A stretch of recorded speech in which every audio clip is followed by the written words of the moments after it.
Bismillahirrahmanirrahim. Robi soli sodri wa yasiri amri wahlul uqdatan lisani yafqahu qauli. Yang saya hormati Bapak Kepala Sekolah dan Ibu Kepala Sekolah yang mewakili, yang saya hormati Bapak Ibu Guru IPA dan Wakil Kurikulum. Assalamualaikum warahmatullahi wabarakatuh. Pertama-tama marilah kita panjatkan puji dan syukur kehadirat Allah Subhanahu wa Ta'ala, bahwasanya alhamdulillah di siang hari ini kita masih bisa berkumpul dalam rangka rencana tindak lanjut pasca diklat supervisi pembelajaran IPA. Sholawat serta salam tak lupa kita curahkan ke ribaan Nabiullah Nabi besar Muhammad SAW kepada para sahabat dan keluarganya. Semoga kita semua diberikan syafaatnya. Amin ya rabbal alamin. Baiklah, Bapak Ibu Kepala Sekolah dan yang mewakili, kenapa pada hari ini berkumpul di SMP Negeri 32? Tiada lain adalah karena kami ketika tanggal 23 Mei sampai dengan 27 Mei melaksanakan diklat supervisi pembelajaran IPA.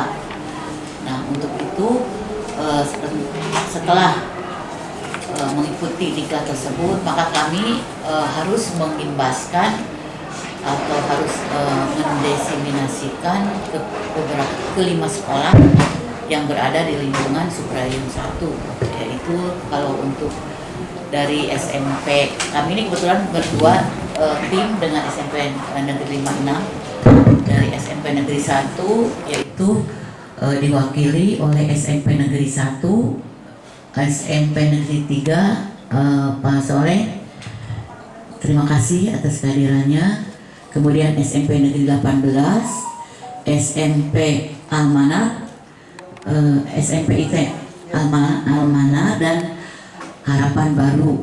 Kemudian kalau yang dari SMP 56 desiminasinya itu SMP Negeri 55, terima kasih Bu Titi yang sudah hadir.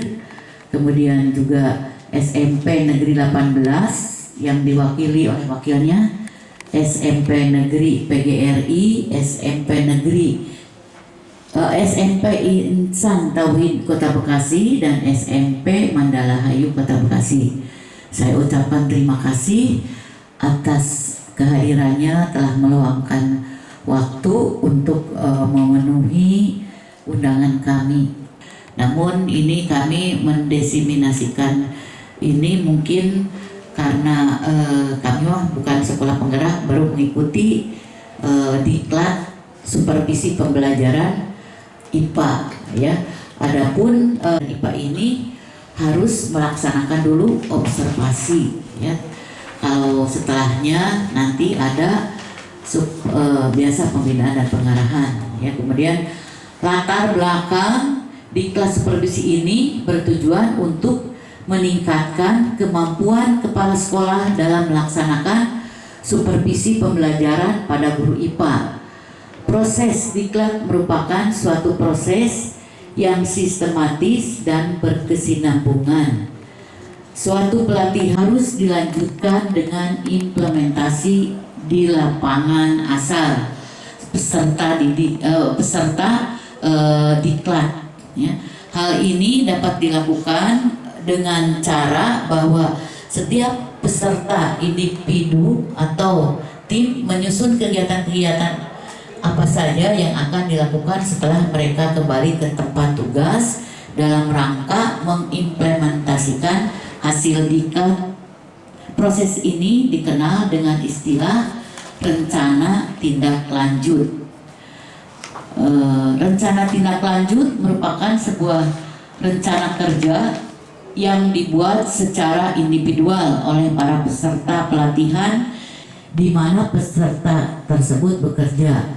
Rencana tindak lanjut adalah rencana kegiatan yang harus dilakukan pada tahap berikutnya dan dinyatakan dalam satu rangkaian kegiatan yang berkelanjutan, termasuk di dalamnya adalah perubahan-perubahan yang perlu dilakukan selaras dengan perubahan kebutuhan. Untuk itu mungkin lebih lanjutnya lagi, lebih detailnya lagi akan disampaikan oleh Bu Dewi, Kepala Sekolah SMP Negeri 56. Kepada Bu Dewi kami persilahkan.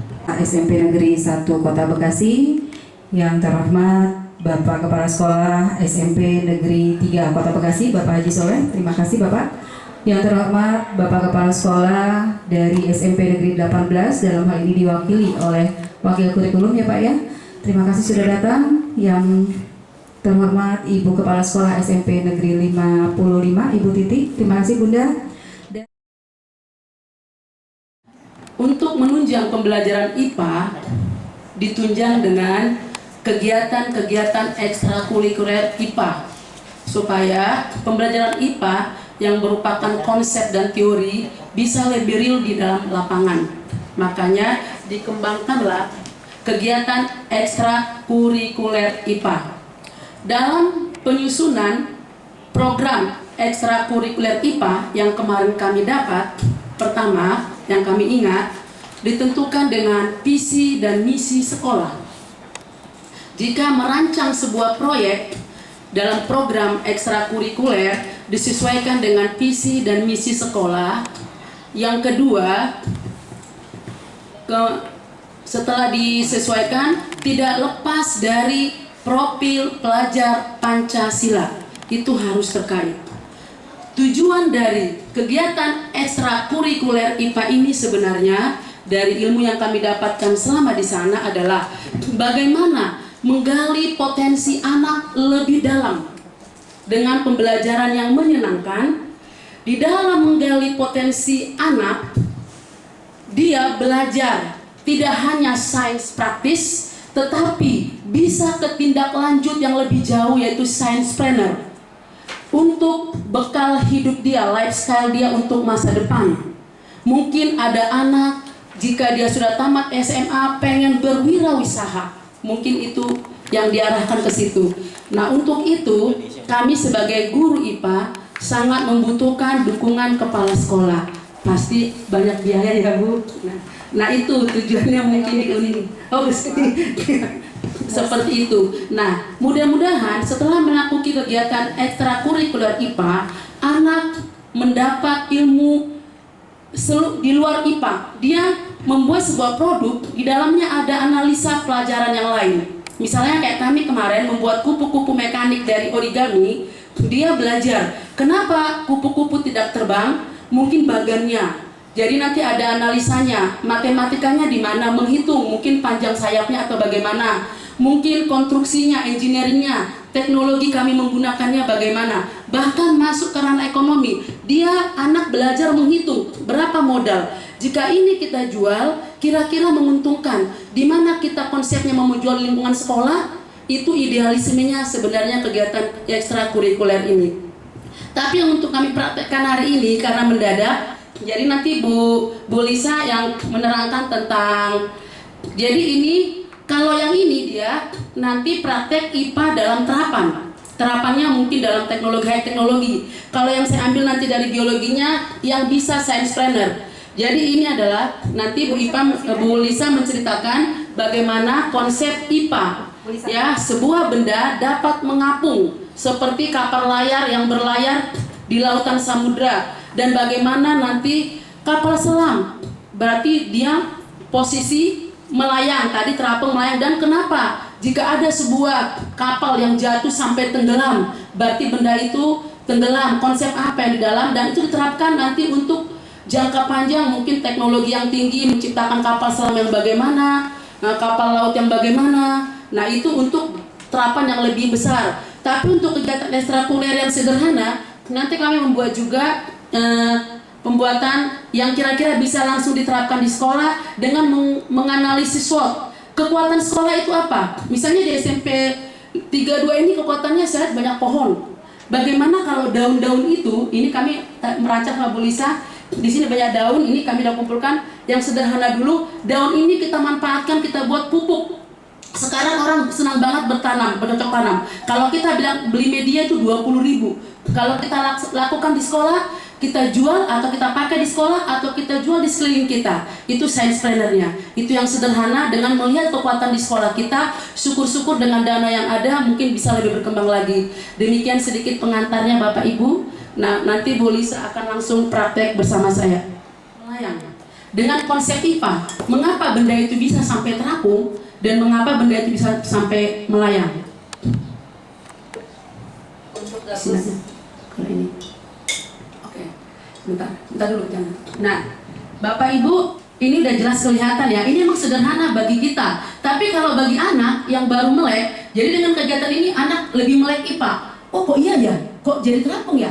Nah mungkin kalau kita karena guru mungkin sudah lebih dahulu menerima pelajarannya, tapi kalau bagi anak ini sangat menarik. Nah di sini akan dijelaskan oleh Bu Lisa konsepnya. Benda ini mengapung karena berhubungan dengan hukum Archimedes. Jadi ini ada kaitannya dengan hukum Archimedes. Kalau di hukumnya berbunyi bahwa ketika benda dicelupkan ke dalam sebuah cairan, itu akan mendapat gaya angkat ke atas. Jadi gaya angkat ke atas ini besarnya sama dengan besar volume air yang dipindahkan. Nah, ketika benda itu tercelup akan terjadi 3 posisi yang berbeda, yaitu posisi terapung, melayang, dan tenggelam. Nah, untuk contoh gabus ini ketika masuk ke air ternyata dia di atas, di permukaan, berarti posisinya adalah terapung.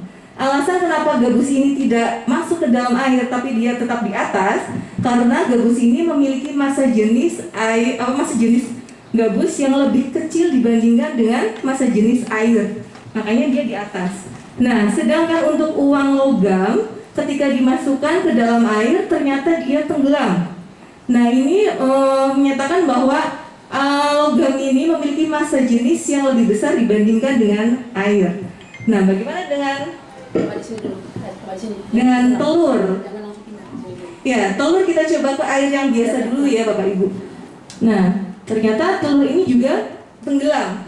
Nah, telur ini tenggelam berarti dia memiliki massa jenis yang besar dibanding airnya. Tapi ketika kita pindah ke larutan garam, ya, yang ini sudah saya campur garam, ternyata dia posisinya di tengah-tengah atau melayang. Nah, ini membuktikan bahwa massa jenis telur dan air itu sama besar. Iya, sudah sama. Jadi adanya garam itu membuat keseimbangan massa jenis air dengan telurnya. Ya, seperti itu. Untuk aplikasi penerapannya contohnya pada kapal selam itu juga menggunakan prinsip Archimedes. Contoh yang lain misalnya pada pembuatan jembatan, ponton seperti itu, atau balon udara juga menggunakan prinsip hukum Archimedes seperti itu. Terima kasih. Jadi itu tadi Bu yang kira-kira mungkin bisa kami laksanakan di sekolah atau di setiap sekolah karena ini sangat sederhana. Jadi untuk kegiatannya nanti tergantung guru IPA-nya mau mendesain apa, mau merancang apa. Ini hanya contoh bagaimana tadi sebuah benda bisa terapung, tenggelam, dan melayang dan menimbulkan analisa kepada anak. Kok ini tenggelam tadi di dalam air garam ada apa? Berarti garam membuat massa jenis air garam ini menjadi lebih besar daripada massa jenis air sehingga terjadi. Demikian Bapak Ibu. Mungkin itu hanya selintas saja, mungkin kita butuh kita tidak menarik, tapi untuk siswa pasti itu akan menjawab semua rasa ingin tahu mereka, rasa jiwa keinginan tahu mereka, jiwa saintis mereka, dan insya Allah pembelajaran IPA pun menjadi lebih menarik untuk siswa. Dan itu yang harus kita perhatikan sebagai seorang manajer di sekolah untuk memberikan masukan-masukan kepada guru, terutama setelah atau sebelum pelaksanaan supervisi pembelajaran IPA. Bapak Ibu,